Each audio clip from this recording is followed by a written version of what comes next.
Okay, so thank you for taking time out to come and spend some time with us on this webinar this afternoon. My name is Bryn Edwards. I'm the benchmarking lead here at vegetablesWA, and with me is Paul Omodei, Director of Planfarm. Hi, Bryn. Good all. So we've just completed the second year of the vegetable industry benchmarks. It's quite proud to have done this, being as there hasn't been such a thing in the vegetable industry in WA, let alone Australia. So this follows on from what we did last year. I think before we get into it, I just want to recognise the fact that this is these first 3 years of this initiative have been funded by the Department of Primary Industries and Regional Development and Hort Innovation Australia. I say it's the first 3 years because we very much have a plan to continue afterwards, given what we've found and we've realised the requirement and the doability of this. So I think at the summary view, if we look at the key insights for the financial year 17-18, as you can see, from these dot points, and I won't just read them out verbatim, but there are positive outcomes for the entire vegetable industry, which recover a wide range of results, which you'll see. I think the second point is one of the key points, which is that most profitable growers, and there's a big focus on this, on profitability in growers, were not those from a particular area or scale or particular vegetable type, but those that achieved the high income per hectare and we managed to keep those costs as a percentage of income around about the 65% mark. I think the great thing about this is that the challenge with benchmarking at times is that growers often want me to be able to say you need to grow this crop at this size in this region and you'll make $1 million. But what this demonstrates is it doesn't matter what you're growing, what size you are, where you are in the state, if you're focused, you're able to really make some good money. And in the next point, we can see that most profitable growers were focused on vegetable production. So those that really got good returns out of the vegetable industry were those that were super focused on it and didn't have lots of other distractions. A theme that occurred last year and reoccurred this year is, for me personally, not that surprising, but those that were focused on good financial and business management produced greater returns. So those who set budgets, kept budgets, just had a good, clean operation were those who were quite focused and brought the returns. And the most profitable producers were not necessarily the largest ones in terms of land area used. And finally, there is the opportunity to make some great returns. So that's it, a summary view, and we'll get into that in more detail as we go forwards. Just so we set the scene here appropriately, the presentation is focused on the analysis of 2017 and 18 financial year. There is a little bit of a lag, but we're hoping to speed that up in year 3. There is a little bit of comparison at the back between 17-18 and 16-17. And just so you understand, I'm going to talk a little bit over the next few slides about what the production year looked like, and that's from looking at the APC data. And then after that, we'll get into the more financial performance of the growers. And just so you understand, what we did was we took their operating profit and divided that by their growable hectares. So that way we could normalize out and compare results. Throughout this presentation, what you'll see is will be the top 25, the average, and the bottom 25. So the top 25 is that top 25% of those ranked growers. The average is the rank across the whole data set, all growers, including the top and bottom 25. And then we'll see the bottom ranked and how they performed in that bottom 25%. So without further ado, I'll just run through a few slides which look at how the vegetable industry sort of performed as a whole during 17-18, and the first thing you can see is that there was 10% more sold production. Again, the analysis of this information didn't necessarily come from our benchmarking data, but came from the APC, the Agricultural Produce Commission data, which which is paid on the first point of sale. So that 10%, I think if we just go back, one of the factors, and you'll see it in another graph just coming up shortly, may have been the TPP implications on market access, and why that probably kept a bit more of that sold production in the WA system, and why we're starting to see that spike of 10%. Just to give an idea of the spread of the size of growers, we ranked all the growers in terms of their fee-for-service paid, and what we found was the top 33% of sold production generally came from about 9 growers. The next 33% came from 63 growers, and then the last 33% of production came from 800 growers. So you can see there's sort of small enclave of large growers, and then decent medium-sized growers, and then getting into the large amount of small growers. Just comparing that to the year before, you can see that there was slightly more this year in that tier 1 growers, and slightly more in the tier 2. That's probably due to that 10% increase. One of the things we did find, though, was that there was approximately round about sort of a 6 to 10% drop in the number of growers from one year to another, and that mainly came from that large 850 plus enclave. If we look at the top sort of vegetable lines in terms of their sold production during the year, and this represents 80% of the total sold production, what you can see is that there was some sharp increases, particularly in things like broccoli, capsicums and cauliflowers, which again was some of the produce that was affected by the market access of the TPP. So what that generally did was meant that it stayed in the WA system a lot more, which is why it probably showed up more in the APC data, as it was probably captured more there. There was a decrease in lettuce, but that was more to do with how the data was captured, as there was a new category put in to sort of delineate lettuce more finely. But generally, you can see large amount of carrots followed by tomatoes. There's a little bit of movement in there, but those big increases were generally from the TPP market access.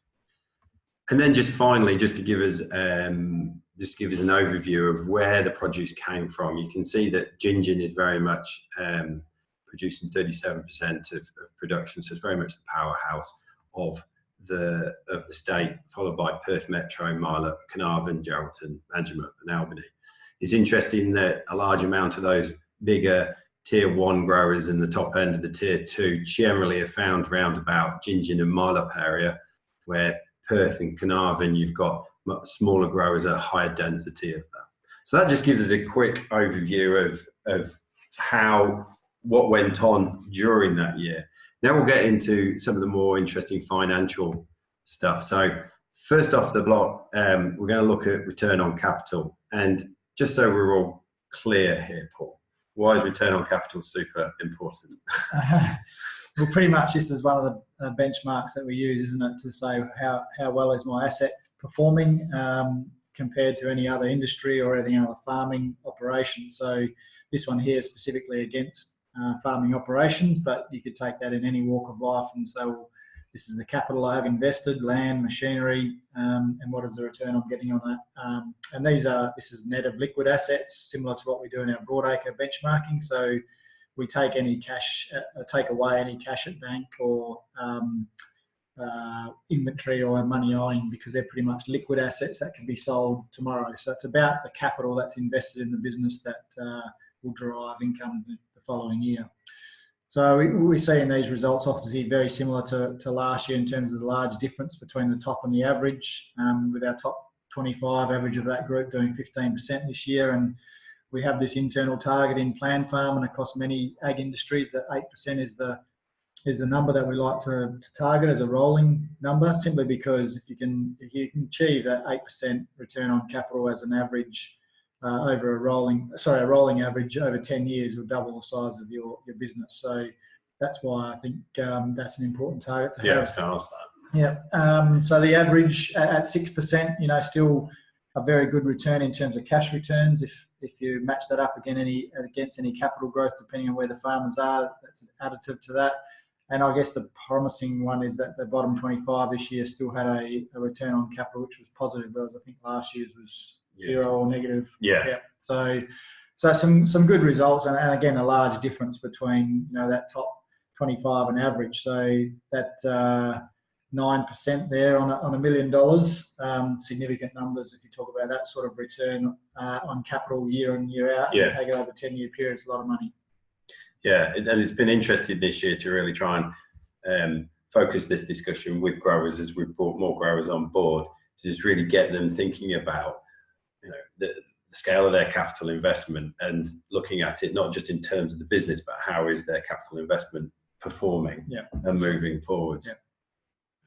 So if we move on to the next slide, the other key area, we're looking at the equity percentage. Again, this is super important, isn't it, Paul? Yeah, look, this is the stability of a business. You know, how much if things stopped all tomorrow and I sold up all the assets I have and cleared all my debts, what have I got left? And again, as a target, you see out to the right there that we like internally to look at 80%, which is a very secure position to be in. Simply because that sort of level can withstand a poor season, whether that be poor prices or seasonal events, and allows, you know, there's for the ability to actually go and lend more money to go again.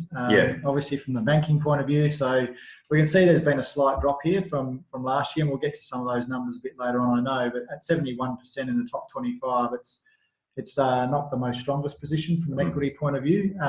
It's still okay, and the average at 67. So those two are not far apart, but obviously some real challenges in the bottom 25% of the data set at 52. You know, they really have to ask themselves some questions around where they'll be next year and the year after, not just 10 years time. So there's some significant issues there that those growers will be, and we will ask them those questions too when we deliver their reports. So, but very, very surprising that the top 25% is at 71, but probably, you know, I think in this data set where we've had to extract a lot of the information from the growers personally and via their accounting system, you know, that number has a lot to do with what the actual value of land and machinery has been put on. So we're still confident the numbers are accurate, but there could be a plus or minus 5% either way there.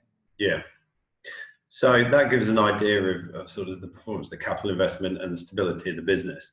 If we actually move on to the performance and the profitability, we've got the operating efficiency here, haven't we? Yeah, so for all of you watching, and there's a few more that have just come in as well. So this is really what we call the engine room of a business. So, you know, if you have a football or rugby analogy, it's the midfield and those centres that actually get things going. So this is, you know, have this going well in a business and targeting that 65% or lower operating efficiency, which means you spend 65 cents to make $1, then that leaves 35 cents for finance, personal, depreciation and any capital investment, and also profit. So we see here that this year again, the average of the data set is around that 75%, so 10% above where they should be. And again, I think what we recognised last year with a lot of growers is that if there was just a small change they could make, like not looking at 75 and saying, well, let's go to 65 straight away. If there's a small change they can make and maybe trim that by 5%, then on the average operating profit of nearly $11,000 a hectare, as you see in the bottom right of that slide, then just reducing by 5% from 75 to 70%, those growers would increase operating profit by just over $3,000 a hectare. So a significant increase in operating profit just by concentrating on how that change in operating efficiency works. And remembering that efficiency is about income and operating expenses. So you either reduce operating expenses for the same income or increase income for the amount that you're spending. And that's what we're seeing in the top 25 is that for what they spend, which is greater per hectare, they actually make it a lot more income. Yeah, and just following on from that, if we look into the next slide here, where you can actually see the average sort of finance per hectare of the gross income, the operating cost, the operating profit. Following on from what you just said, you can really see how if you look at the spend for the average at the average compared to the top 25, it's double, isn't it? Yeah, very much so. Like if we look at those, for those of you who are watching again, if you look at the average, the columns around the average, so on the left-hand side of each group, you've got the income, then you've got the expenses in the middle bar, and then the right-hand bar is the operating surplus. So as the average, if you look at what they're spending on dollars per hectare, the top 25% are spending a lot more, and they're appearing to take more risk in their costs or putting them up front, obviously. But what's really, really clear and evident here is that the top 25% turning those costs into income. So, with an income number of just over $100,000 for the top 25, and for the average only just over 40,000, so double the income generation on more costs. So yes, they are taking a bit more risk and laying more costs out there, but certainly turning that into income.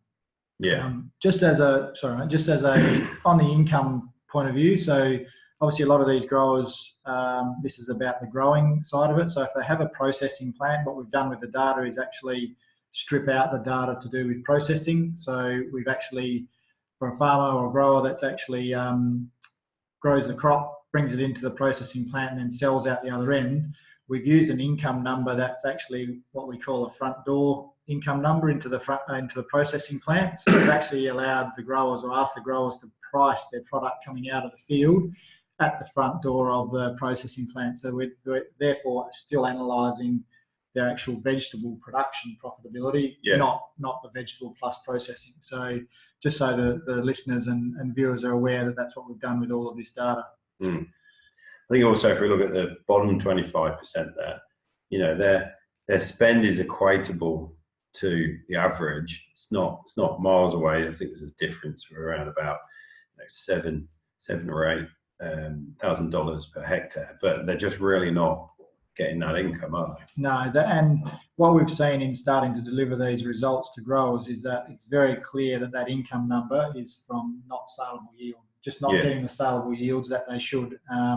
And obviously price is related to that, but price is only related to saleable yield when the saleable yield has got high quality or good quality. So if, for example, you're in a pack out system and you're getting 80% of grade 1, then that's going to be a far better price than 50% of grade 1. So that's still about saleable product and the production system. So, and that's the difference. And that's really important because it's very easy to talk about what's the price at the market or what's the price that the vendor's giving you. But and sometimes I find that some growers will just focus purely on what the price is. The price is the price, and they don't get anything else. Yet there are so many things on the way through that the grower can be looking at the delta between what comes off the land, what goes in this packing shed, what comes out the packing shed, what goes to market, what actually gets sold, and the journey along there, and just tracking of that delta along the way and trying to reduce it will, the bigger that delta get, obviously the more your cost of production goes up. That's right. Or the income doesn't go up as much, so that operating efficiency is less. And it's price is very important. We realise that, but it's certainly not as important as that saleable yield, which is driving these income numbers here. And we do see that in the broadacre benchmarks too. That the top 25% versus the average in our broadacre don't have much higher, maybe $2 or $3 a tonne more for their product. On a grain product of $300, it's a very low percentage. Yeah, I guess one other point, just because this is the industry result, and this initiative has two significant outputs. One is the industry report, which we're going through now, but each participating grower has their own individual financial review and benchmarking report, and we feed those back and spend some time with the growers to make sure they understand it and give them some, through the process, give them some pointers. And having started to do that, the top 25%, they're not just spending big for the sake of spending big, are they? I mean, some of the growers that we've been to talk to, they're particular about their fertilizer, they're particular about their packaging, they're particular about certain things, and they can see how that extra bit of spend will equate through to a bigger income. Yeah, certainly all of those things, those little things are the things that add up with those 25% growers, especially like you're saying, if they're developing their own brand and what quality of product they put into a box or put into a bin and send away. They have that very strong focus on that, because that certainly drives what they're doing. So let's have a look at what exactly are the performance metrics of the top 25. Do you want to talk us through this, Paul? Yeah, okay. So pretty, in simple terms, three key areas we think. Obviously, that 12% lower vegetable operating cost percentage. So, we're getting down in the low 60s for the top 25% versus the average of above 75. So that is a significant number again when you look at the cost of what the inputs are, and that percentage is really, I think, the previous slide showed that while the top 25 are spending more money in operating expenses, it's the gap between what they spend versus their income. So that's a significant driver.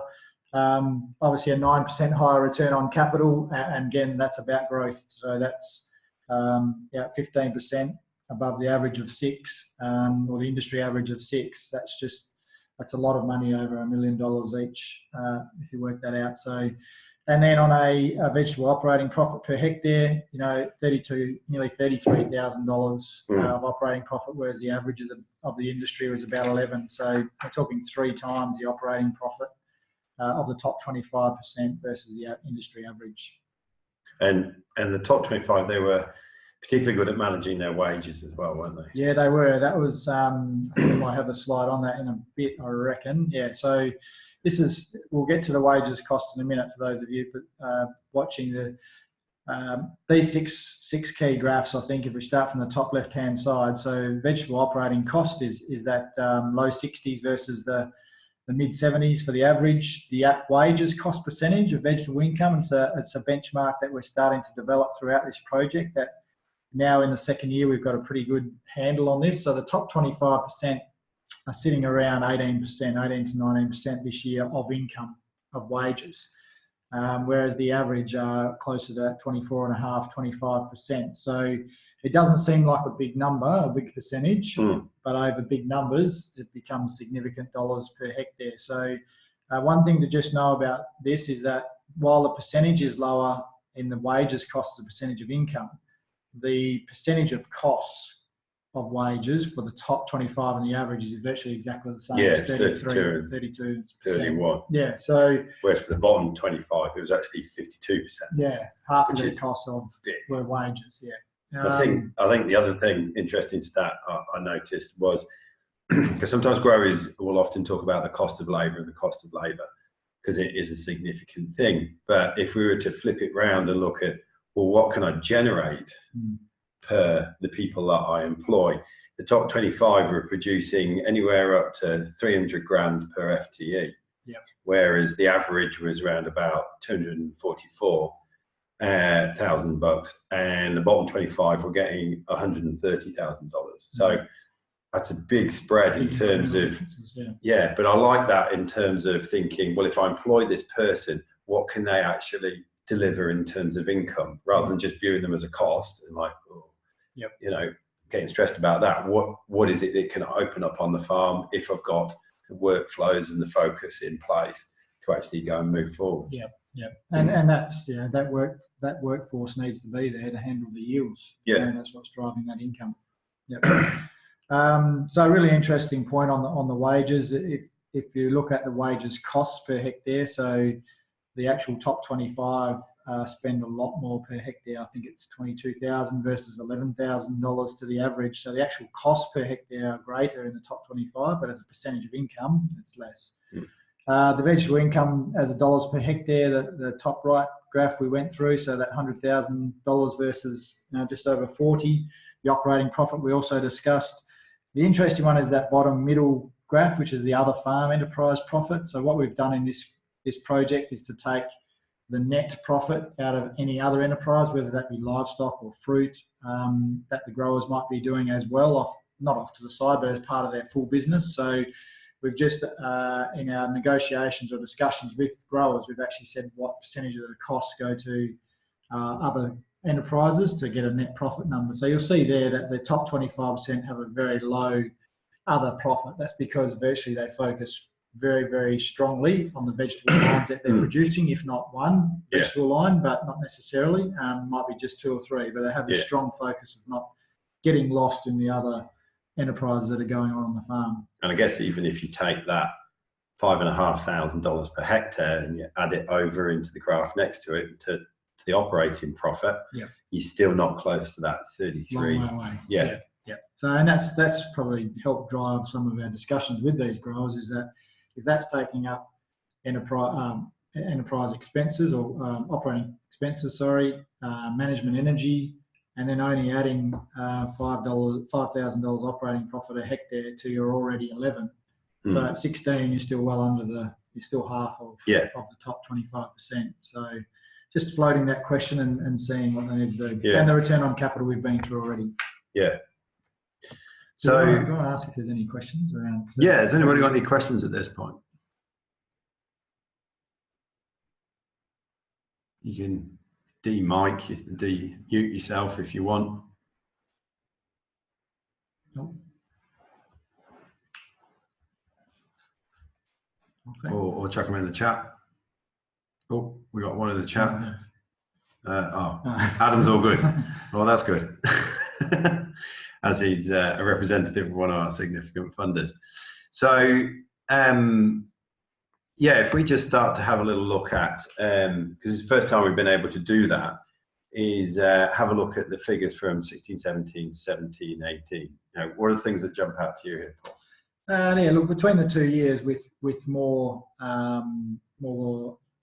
growers in the benchmarks now, which now represents about 18% of the state's production in year 2. So we've had an increase in the level of participation. I guess if you look across those 4 circles there, so the purple part is the 2017-18 results, and the green is the 16-17.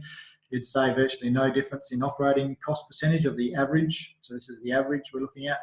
Slightly lower operating profit per hectare, which is an interesting one. Okay, it's interesting that that's dropped by about 15% from one year to another, but that operating cost has stayed, around about that 40, 75, 76. So there hasn't quite been profit there for the growers, but they still managed to manage the costs. Yeah, and plus the other thing is that the increase in production's gone up by 10% too. So I think it's a long road to draw and say, is that just price driven? But I think there's a number of things in there, but certainly the costs were spent, the income didn't come back, which is showing in the operating profit being slightly less, or that 15% less. The return on capital of the average, I'd say it doesn't look like much of a drop from 6 to 8, but I think the graph shows that if you can get from 6 to 8, then you're at 8%, you're doubling the size of your business in 10 years. At 6%, you're still another 3 years away from that. So it becomes a significant number. And then the equity percentage of the average of the industry is still what we'd call not a highly strong position in terms of risk. I guess it's stayed the same. It has. So there hasn't been a whole it hasn't been a systemic that's right. shock. Yep. So there we go. So they're the major results that we wanted to talk to. I just wanted to take a moment to reiterate that this is the vegetable industry benchmarks. All the participants that get involved, all the growers, we spend time gathering the information from them.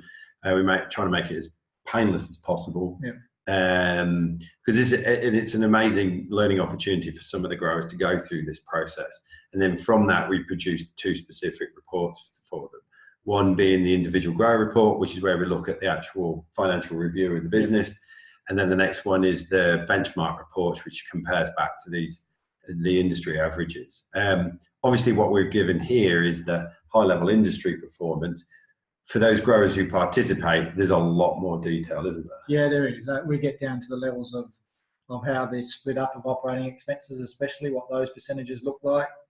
We've got comparisons of those, each of the major ones: wages, fertiliser, marketing, packaging, anything like that. That's a significant contributor to costs. We look at those and benchmark them in their business. So they certainly get what I would call a full business analysis of what's happening in their business. Which is a great service. Yeah, it's good. Yep, and it's free. And it's free. Exactly. For at least another year. Yeah. Indeed.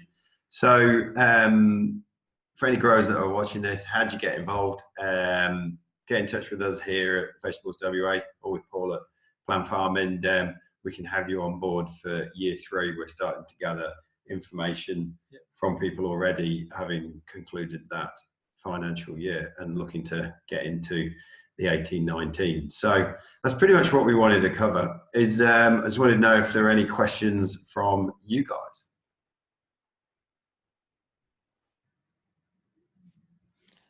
Bryn, it's Hugh from Rabo. Going back to those first couple of slides on the size, was that on dollars or tons? Oh, this? Yeah. So with the number of growers and what they were producing in terms of the share of the state total. So what's the actual question? I think it was the top 10%. There was 9 growers. Yes. Was the first 33% of production came from 9 growers. Oh, the 33, and then that's the second 33 is the 63. Yeah. So just chop that up just to give a good feel for the distribution of the scale of growers that we've got across Western Australia. A lot of this information hasn't been around before, and so particularly here at vegetablesWA, we felt it important to get in amongst it. Yeah. Yeah, and Hugh, you're right, really. If you look at the top 67%, so those first 2 categories of the 72 growers last year, 72 out of 800 plus, so slightly less than 10% of the growers produce 60% of 67%. Yes. Same old story. Yeah, that's right. No different. And I think you would probably see too, Hugh, that some of the things that you're seeing coming out of this aren't very much different to what we see in Broadacre as the correct. That we'll deal with. Yeah. And that was on dollars, was it, as opposed to kilos? So the way this gets worked out is that there is a fee for service within the state. So there's the national levy, but then there's also the state fee for service, which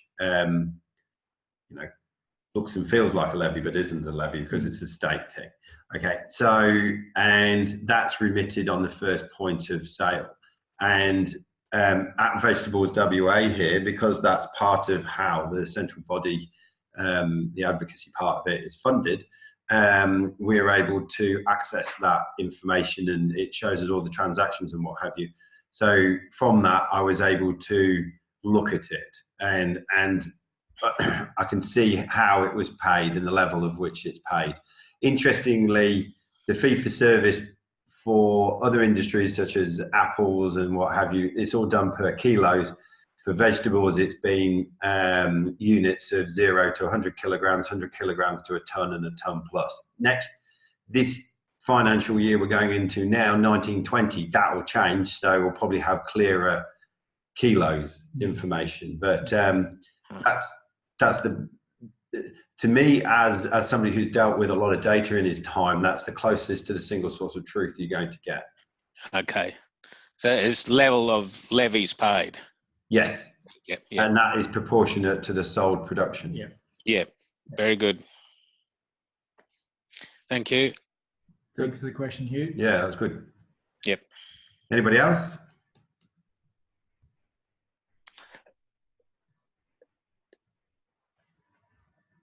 Before we go, if there isn't anyone else, is there a copy going to be distributed to? Yeah, we've got it up on the website, but I'll make sure that all the participants of this webinar get a copy.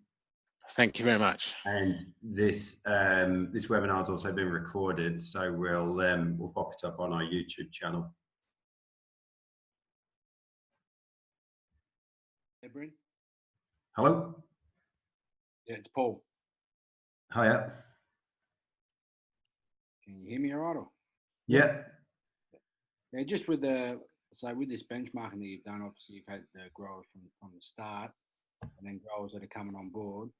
Have you seen, or is it too early to tell, any improvement with, say, the growers that have been like in the bottom 25% going through benchmarking in their business?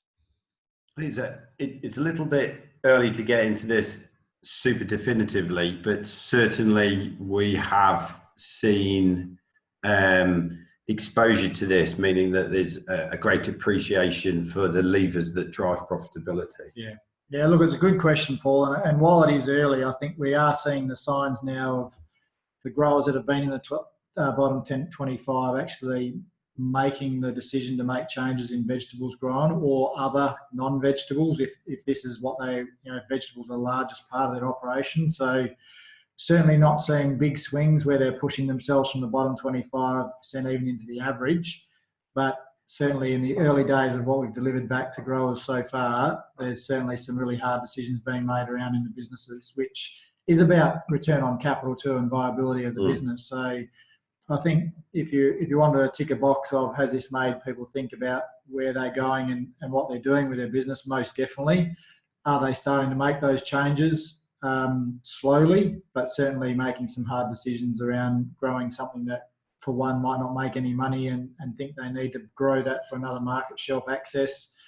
So those sort of questions they're certainly asking themselves internally, yeah. I think the simple little method that we have of breaking down their costs and attributing their costs to their individual vegetable lines has really brought home the fact that some crops make some money and some crops are not making so much money. And I think one of the things we've really managed to do is test some of these sort of unfounded assumptions that people are operating off. Some people thinking that I get, I'll produce vegetable X at 55 kilos, 55 cents a kilo. And then what we've ended up doing is demonstrating, well, no, it's actually 67 cents per kilo. Now, if a grower's negotiating, still thinking that they're at 55 cents, then they could think they're on a good wicket with the 65 cents at the market, but they're actually going back by 2 cents. Yeah. So that's been one of the things I've noticed. Yeah, and the other thing about that enterprise analysis that we call it, which is just a mini gross margin of what's happening with each crop, is that, I think some growers feel they're growing a crop to have cash flow, but if the crop is actually not making any money, there are probably other ways in the industry to get cash flow.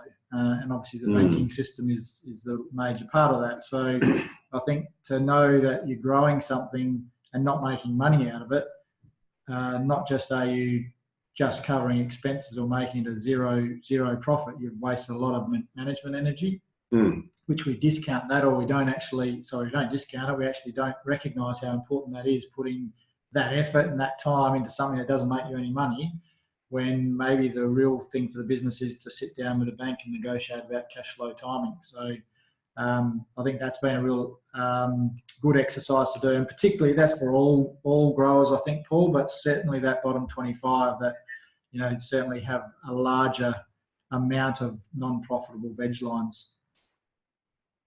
Yeah, no worries, thanks.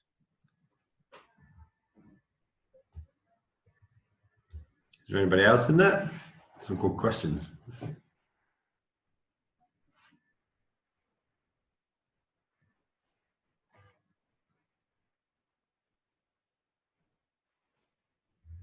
All right. Well, I'm going to take the resounding silences. Did Adam want to make any comments? Good. Adam, have you got any questions in there?